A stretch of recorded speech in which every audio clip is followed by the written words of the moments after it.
Are we learning something new? Not really. It's just a small extension of what we've been doing. Alright, today we are going to take a look at areas under piecewise functions. The AP exam loves piecewise functions for some reason. So and we're at the end of the lesson here, we're going to look at a question that was on last year's AP test. It goes along with what we've been doing, but throws in a piecewise function. So in these cases, okay, whenever we're given a piecewise function and we want to look at the area under that curve, we have to think about multiple integrals. So if I think about this function, okay, it's a piecewise function, two pieces. It's a line, negative x plus 1 for everything less than 1, and x squared minus 1 for everything greater than or equal to 1. So this is a picture of what this graph would look like. So if I want to find a couple of different integrals here, so first I want to find the area under this curve from negative 2 to positive 2. Right? So just sketching this on the graph means I'm finding all of this area here. Well, to do that, I'm going to have to split this up into multiple integrals, right? Because area is the area between the curve and the x-axis. At 1, that curve changes. So I'm going to have to split this up into the integral from negative 2 to 1 of my first piece, right, of negative x plus 1. And don't forget your dx. I still haven't explained to you why that's super important. Okay, but we'll get there.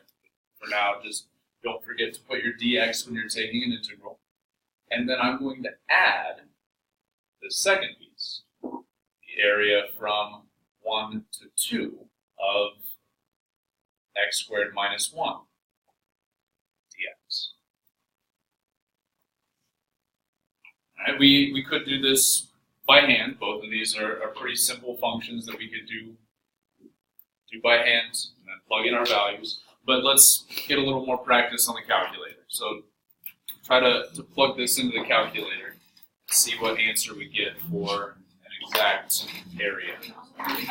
What's that here for the calculator for this? No, I was just looking for Not sure. I don't remember when we did the calculator stuff. So from the home screen, just math 9. Yep.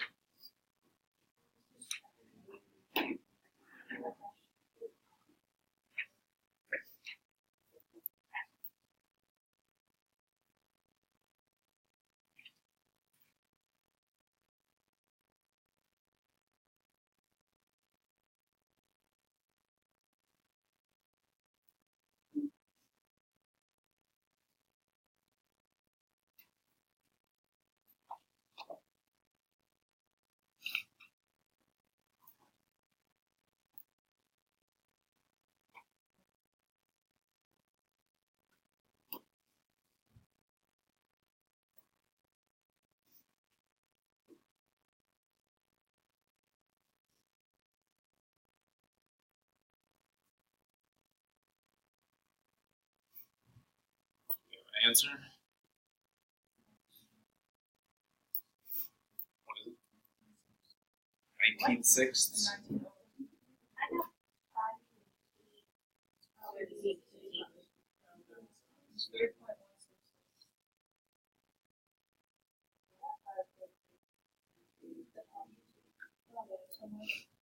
.83333. What is that as a fraction? 6. 35/6.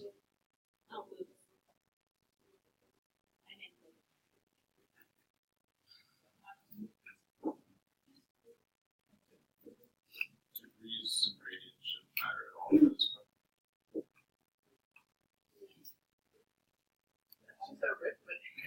Yeah.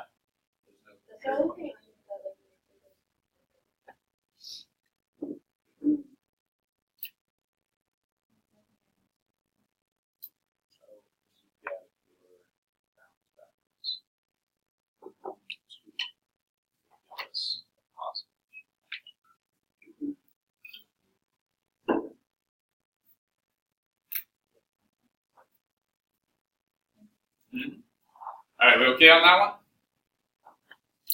How about the integral from -2 to 1?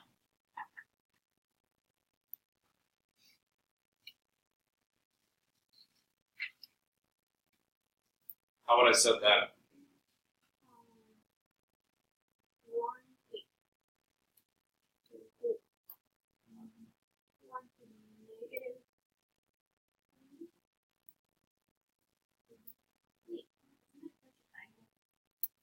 Yeah, I don't have to split this one up, right? Because I'm stopping at this point right here. So here, I'm just saying this is the integral from -2 to 1 of -x plus 1.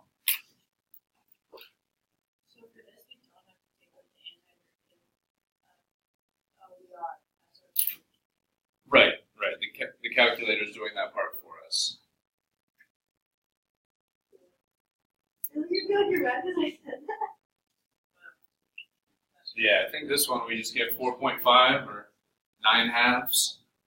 Okay, so it's important to look at the context of the problem to see whether we need to split up into multiple integrals or not. Right? In this first case, we did. In the second case, we did not. Okay. Questions so far? All right, so most of the time, we're not going to be given a function and a graph. We'll be given one or the other. Okay, so let's take a look at an example where we are just given a function. And then later we'll look at an example where we're just given a graph. Okay, so here's our function. It's actually split up into 3 pieces. Right? 2 for everything less than -1, 5x plus 7 for -1 to 0, and then e to the x plus 6 for everything greater than 0, greater than or equal to 0. So first, is my function continuous at these 2 values in question, -1 and 0?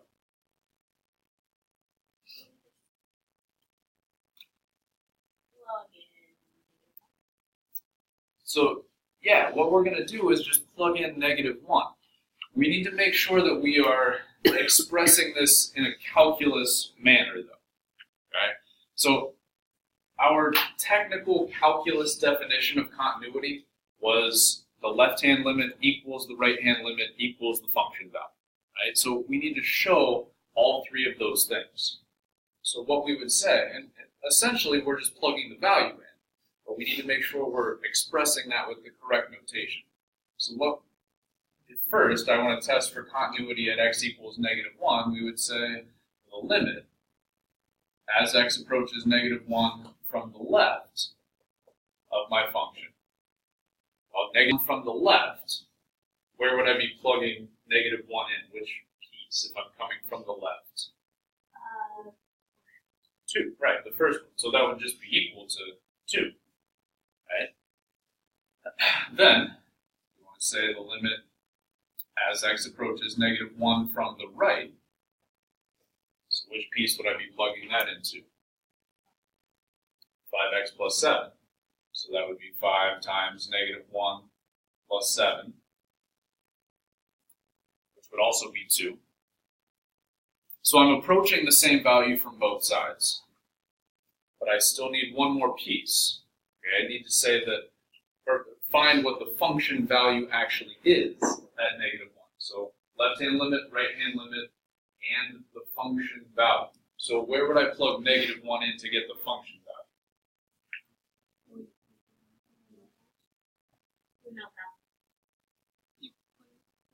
Into the first one, right? Because we're saying that x is less than or equal at this point. So at -1, we would plug it into this first one. Okay, and get 2. So I didn't leave a whole lot of space here, but then we would write out like a sentence saying, since the left-hand limit equals the right-hand limit equals the function value, the function is continuous at x equals -1. Okay. Then we would do the same thing for 0. We want to find the limit as x approaches 0 from the left, the limit as x approaches 0 from the right, and the actual function value at 0. See if they're the same.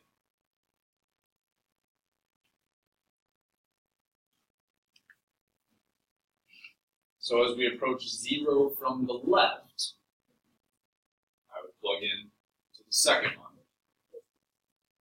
5 times 0 plus 7 is 7. 0 from the right then would be the last one. So e to the 0 plus 6.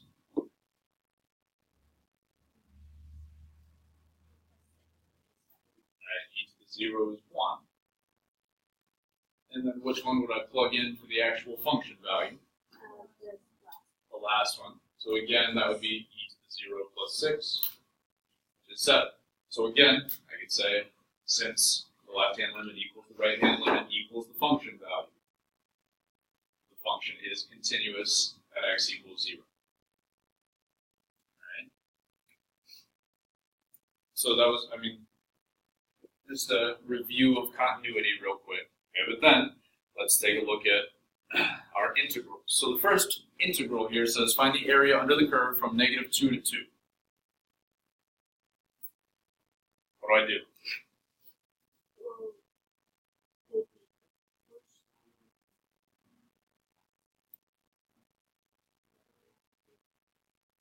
What do you mean, the first one and the last one? So I'm not going to use the middle one?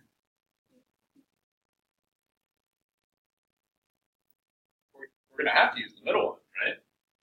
I'm going to have to split this up into 3 separate integrals in this case.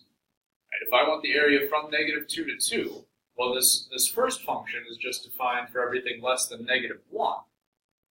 So I would say this first integral just goes up to -1. That piece is just the function 2 plus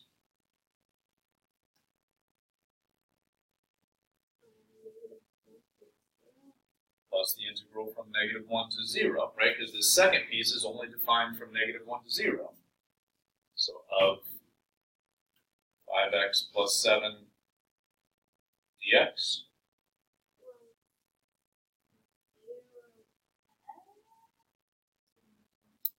Zero to 2, right? Because the upper bound here is 2. My last piece, which is e to the x plus 6. Okay, so plug this into the calculator and see what we get here.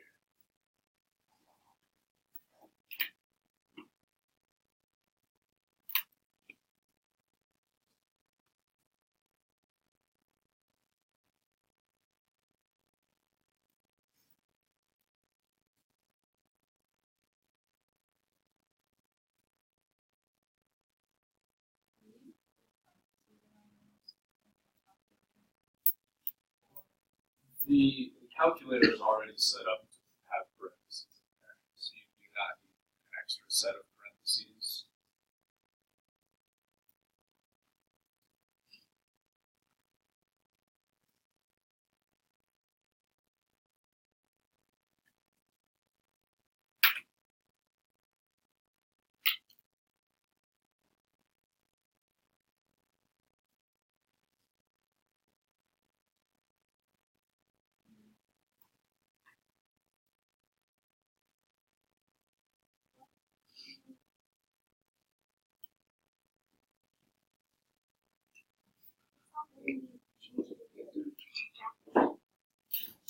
What's good?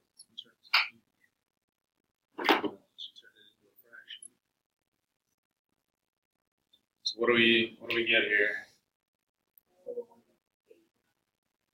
4.89.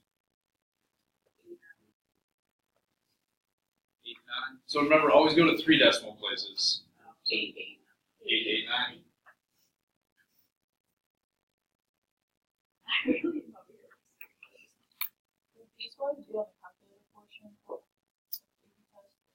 The one that we're going to look at here in a minute was on the non-calculator portion.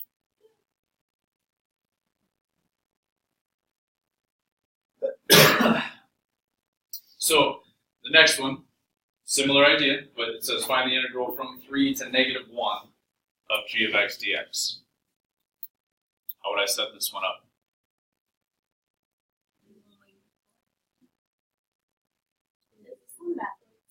So yes, first, this one's backwards, right?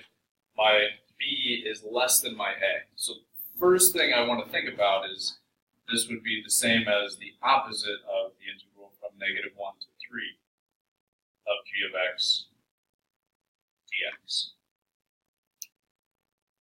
Right. So then, yes, we will only end up using the second and third ones here. We won't be using the first one, right? But we do need to make sure that we consider that this is going backwards, so it's going to be negative. So now we can split this up as, so I'll just leave this negative sign out in front. So the area from -1 to 0 of 5x plus 7. And then the area from 0 to 3 of my last piece. So what do we get for that one?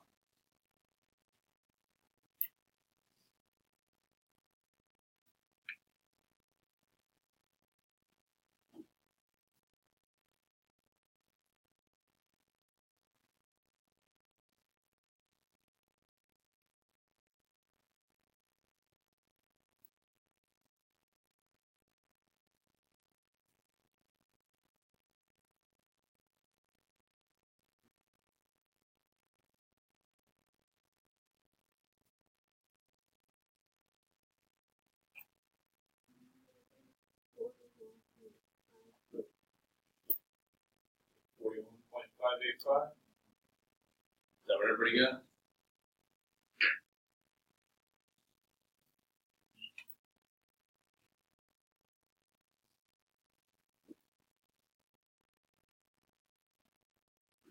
Yes, no. I got it. Did you remember this negative sign?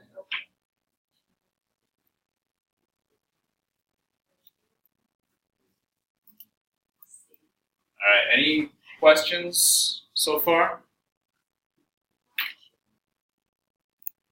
All right, then the last two are just average rate of change and average value. So what is average rate of change? Slope, right? Slope between 2 points. So this is f of b minus f of a over b minus a, right? Or y2 minus y1 over x2 minus x1. So all I'm doing is plugging these values in. So I'm going to say f of 2 minus f of -1 over 2 minus -1. So what is f of 2? Where would I plug 2 in? So the last one, right? So that would be e squared plus 6. And then where would I plug -1 in?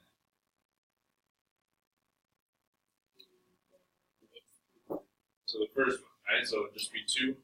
So minus 2 over 2 minus -1 is 3. So, I mean, we could just leave this as e squared plus 4 over 3, right, if this were on the non-calculator portion. Even if it were on the calculator portion, we could still just leave it as e squared plus 4 over 3. We wouldn't have to get a decimal approximation unless it was a multiple choice question. Then the final question here says find the average value on that same interval, -1 to 2. Yeah, so that's the area times the 1 over b minus a. So we're saying 1 over b minus a, so 1 over 2 minus -1 times the integral from -1 to 2 of my function.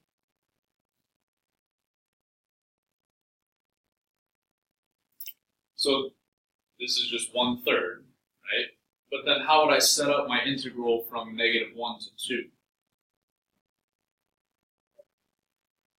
Right, we're going to have to split it up, just like we did up here. So I can leave this 1/3 out in front, but then I'm going to split this piece up into multiple integrals. So how would I do that?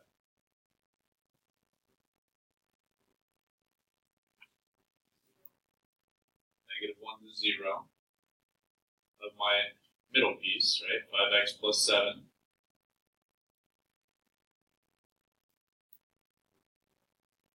And 0 to 2 of my last piece, e to the x plus 6.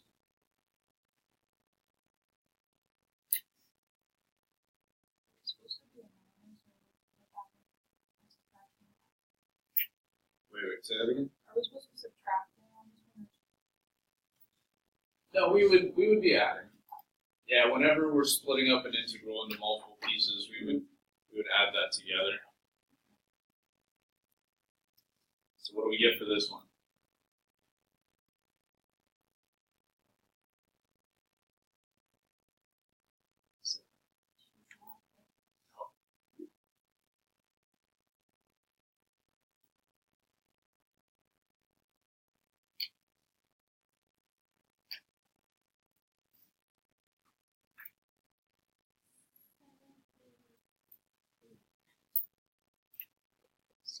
.629.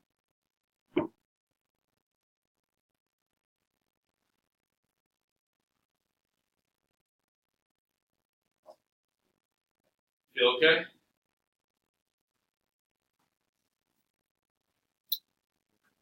All right, then let's flip over to the back and take a look at one more small idea.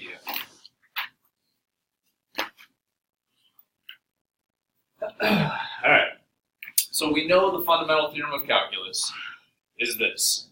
Right? If I take the antiderivative of some function and plug in my two bounds, f of b minus f of a, I'll get the area under the curve.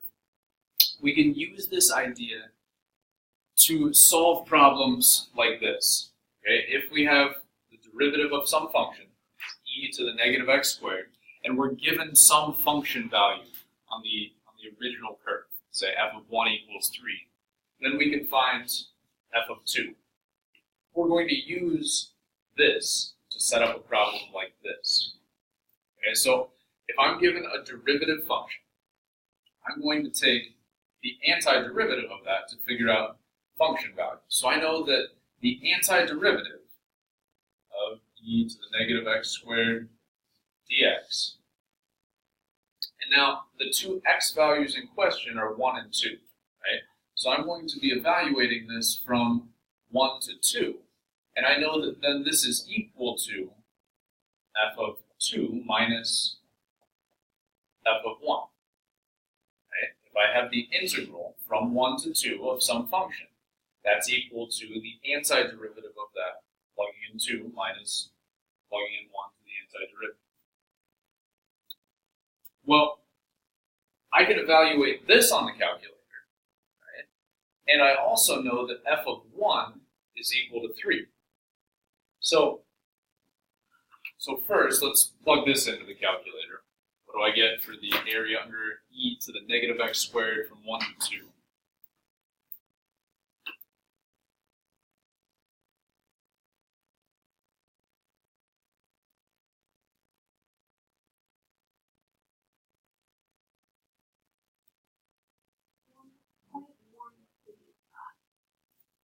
.135. And then I know that f of 1 is 3, so I can say then this is f of 2 minus 3. Then to solve for f of 2, all I would do is add 3 over it. Okay? And then I can say that f of 2 is equal to 3.135. Okay, so this is our kind of first example. Well, actually not first. We did a couple of these before, but this is an example of an initial value problem, right, where we're given some value on the original curve, okay, and we want to figure out some other value. We did a couple other problems before where we actually solved for c, and we'll do a lot more of those here coming up. But in this one, we just wanted to find one specific value on the original curve. Okay, so see if you can do the second one here. See if you can set up this second one.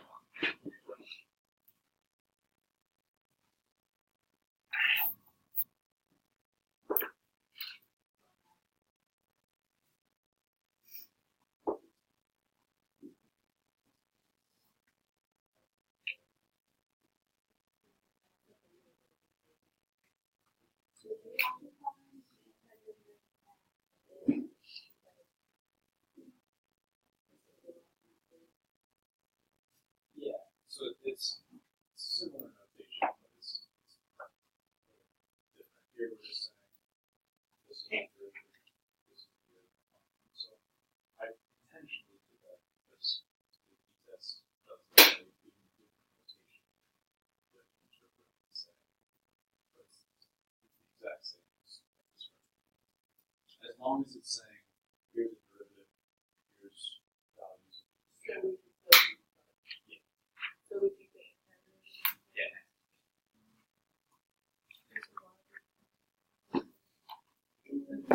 Oh, we just put it in. Yeah.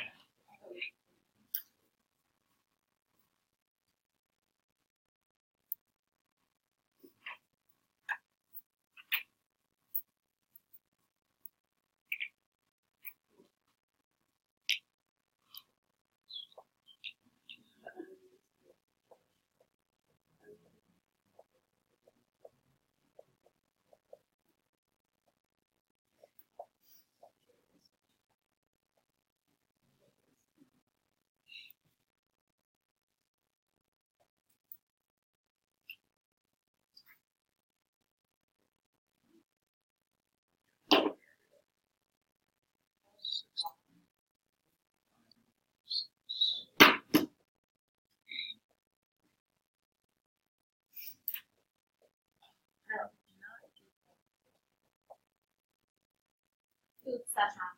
What's wrong? That's wrong. That's what I heard. Oh, yeah. It's cubed and not squared. It's negative 6.5. I got negative. Negative 6. 544.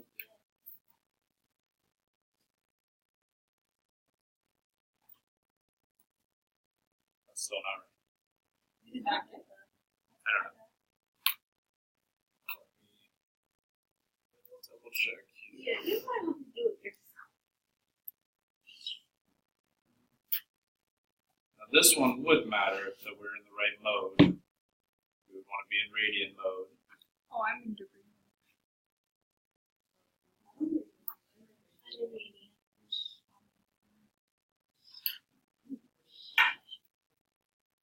Yeah, so I got negative 6.544.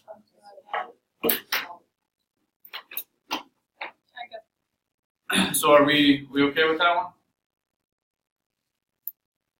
All right. Yeah, we're gonna skip the last one. So I want to start talking about this AP question here. This was a non-calculator question. Where is it?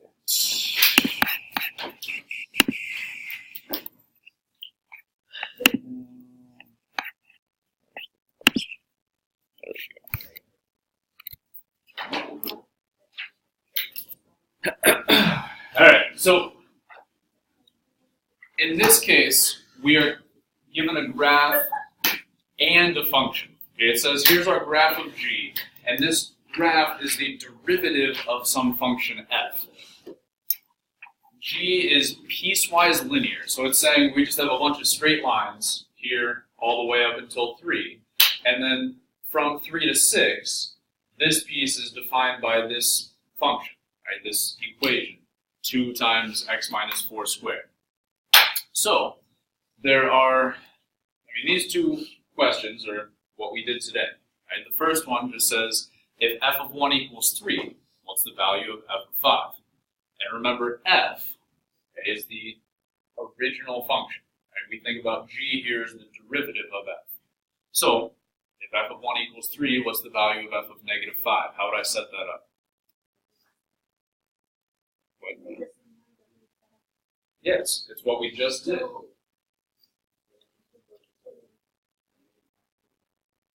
from negative 5 to 1.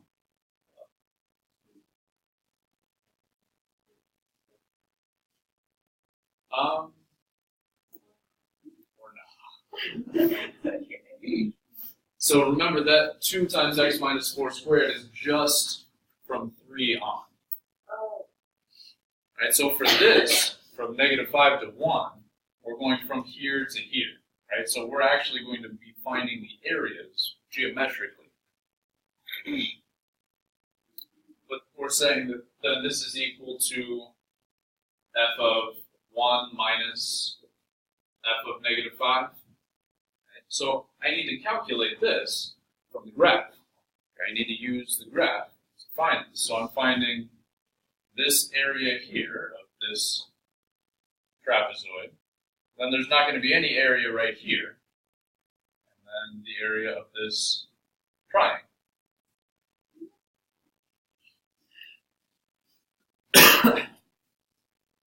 Right? So what would I get for the area of this trapezoid?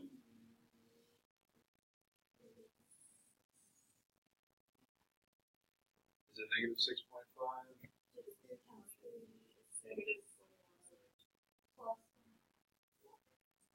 Yeah, I think it should be, so 4 and 3 is 7, times 3 is 21 divided by 2, so negative 21 halves for that. So the two bases are 4 and 3, right? I split it up into. Oh, that's fine. So then adding those together, you should get negative 21 halves. 3 times 3 is 9 plus a half. That's what I got. Well, this triangle would have Oh. a height of 3. So then, plus this area, right, the area of this triangle would be just 1. So equals f of 1, which is 3, minus f of negative 5. So I would just subtract this 3 over and then divide by negative 1. So negative 21 halves plus 1 minus 3. And then I could just throw a negative sign out in front of all that. And I wouldn't have to simplify that at all. I can leave that as my answer. I wouldn't need to do the arithmetic.